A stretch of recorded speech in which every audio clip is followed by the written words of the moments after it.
Hayotiga oid xabarlar bilan davom etamiz. Jamiyatda qonun ustuvorligini ta'minlash, axloqqa zid va noqonuniy faoliyatlarga chek qo'yish huquqini muhofaza qiluvchi idoralar hamda sud organlarining doimiy e'tiborida. Surxondaryo viloyatida yakka tadbirkor niqobi ostida noqonuniy faoliyat bilan shug'ullangan shaxsga nisbatan sud hukmi e'lon qilindi.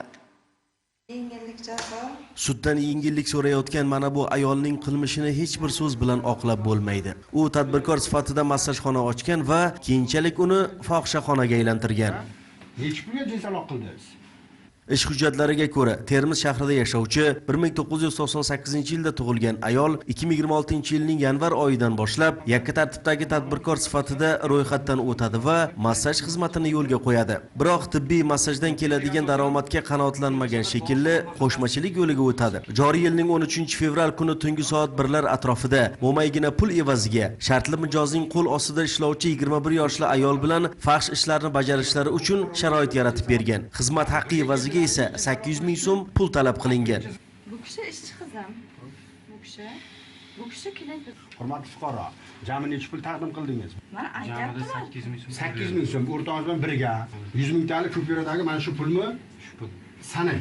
Shu kuni huquqni muhofaza qiluvchi idoralar xodimlari tomonidan o'tkazilgan tezkor tadbirda axloqqa zid xatti-harakatlar fosh etildi. U mijozdan 800 ming so'm pullarni olgan vaqtida qo'lga olingan. 53-314. Mazkur holat jinoyat ishlari bo'yicha Termiz shahar sudining ochiq sud majlisida ko'rib chiqildi. Sudlanuvchi aybiga to'liq iqrorlik bildirib, suddan yengillik berishlarini so'radi. Yengillik jazo berishingizni so'rayman va uzr so'rayman. Ikki farzandning onasi qilmishi uchun O'zbekiston Respublikasi Jinoyat kodeksining 131-moddasida ko'rsatilgan jinoyatni sodir etganlikda aybli deb topildi va unga nisbatan ozodlikni cheklash bilan bog'liq jazo tayinlandi. O'zbekiston Jinoyat kodeksining 59-61-moddalari tartibida jazolarni qisman qo'shish yo'li bilan sudlanuvchiga 2 yil muddatga ozodlikdan cheklash jazosi tayinlansin.